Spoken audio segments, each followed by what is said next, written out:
Right now on ABC 10 News at 4 o'clock, Governor Newsom's latest round of relief for bars and restaurants, how it will help restaurant owners in San Diego. Plus, why there are concerns over Poway Unified's plan to include ethnic studies this fall. We'll have a live report, and the ongoing impact of the pandemic as many San Diego families struggle with food insecurity. The local church stepping up to help. ABC 10 News at 4 starts now. This state's not coming back, it's coming roaring back. Governor Gavin Newsom sounding optimistic about the future of the state as he laid out an extension of the COVID relief package for California bars and restaurants. Good afternoon. I'm Kimberly Hunt, and ABC 10 News reporter Rena Nakano explains how that can help local restaurateurs. At a press event in San Francisco Thursday, Governor Gavin Newsom announced that to-go alcoholic drinks, which were illegal in California before the pandemic, would be allowed at least until the end of the year. He also said the state is waiving the franchise tax board fee for those starting new businesses and that the state would back off and allow cities to regulate the use of restaurant parklets. It's revitalized neighborhoods in many respects, and about how it advanced the entrepreneurial spirit.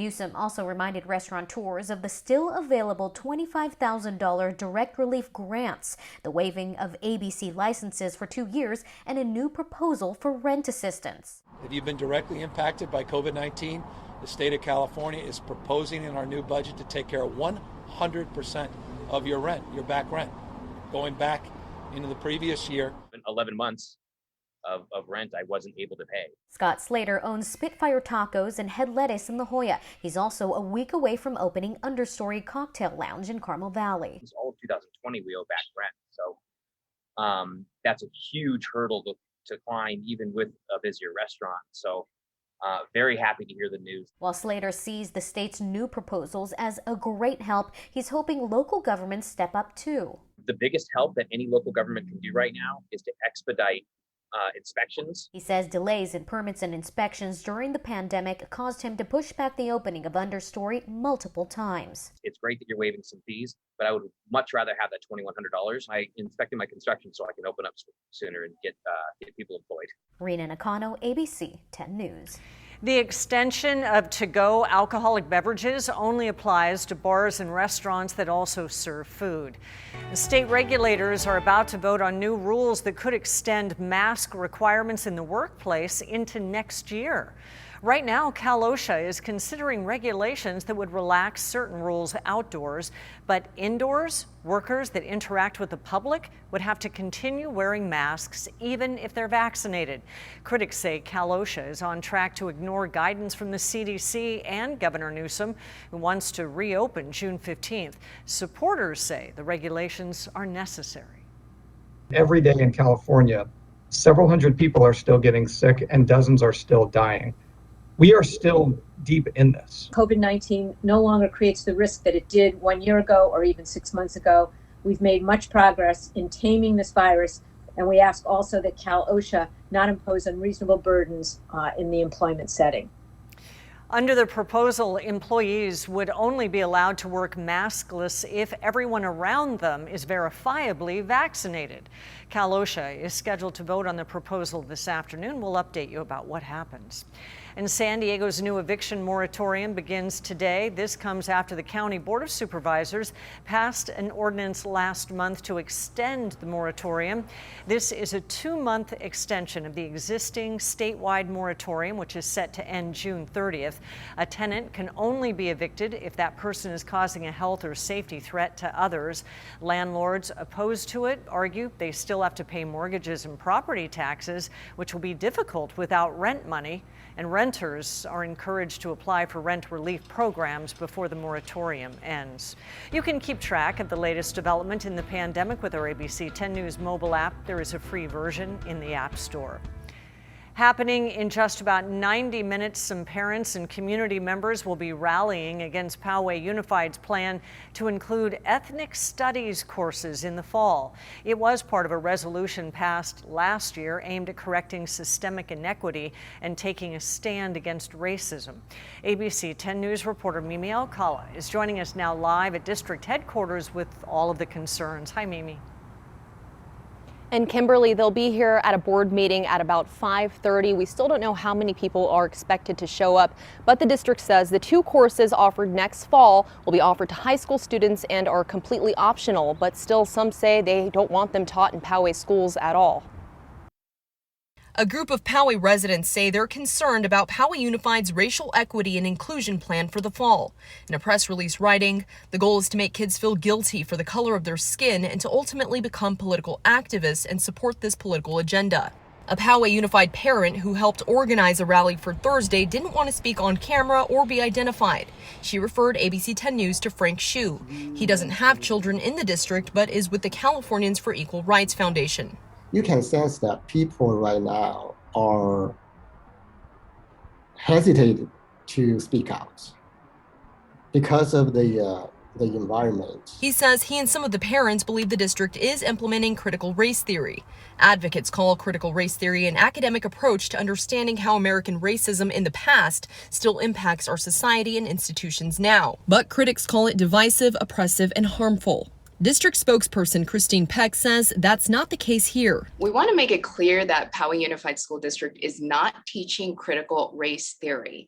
What we are doing is working very closely with our students, staff, and community to make sure that all of our students in our classrooms are feeling valued for who they are.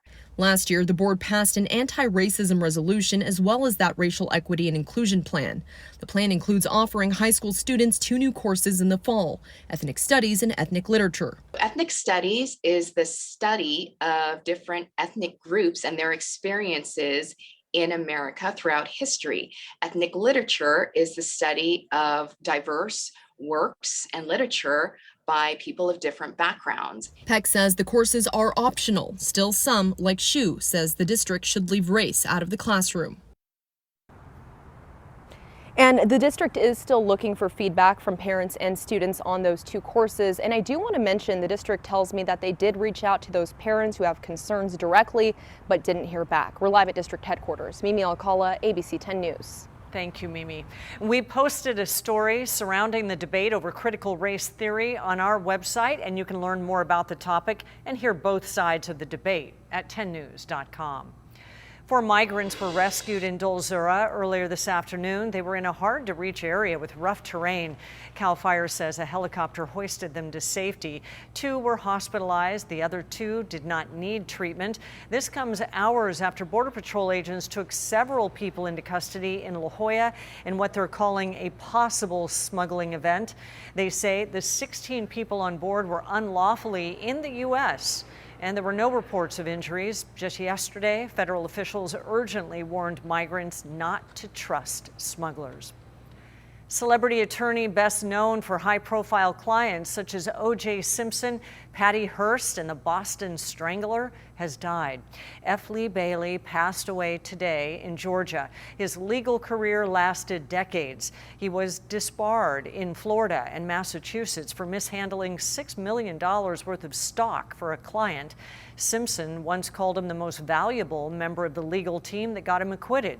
F. Lee Bailey was 87 years old. Unemployment numbers are down for a 5th week in a row. New weekly jobless claims are down to around 385,000. That's the first time they dropped below 400,000 since the start of the pandemic. But ongoing claims did rise slightly, putting the total number of people receiving assistance at almost 3.8 million.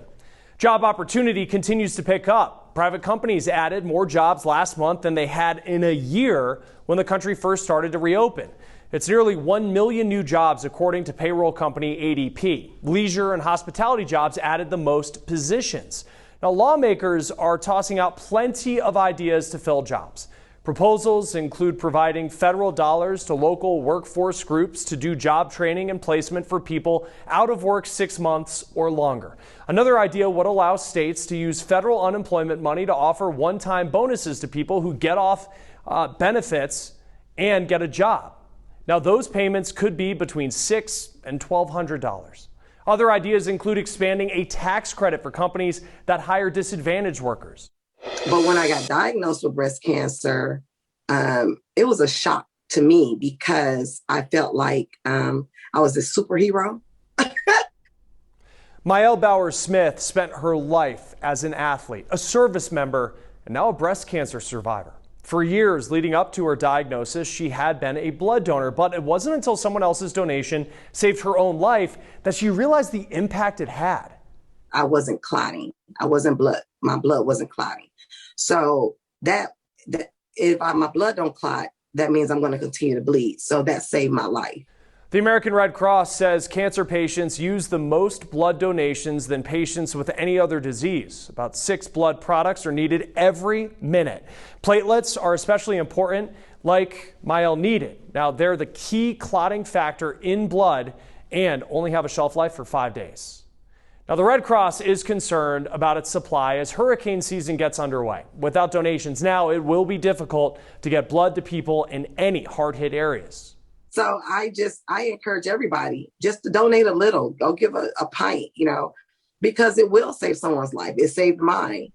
The Red Cross is offering a few incentives this month to give blood, things like free t-shirts and Amazon gift cards.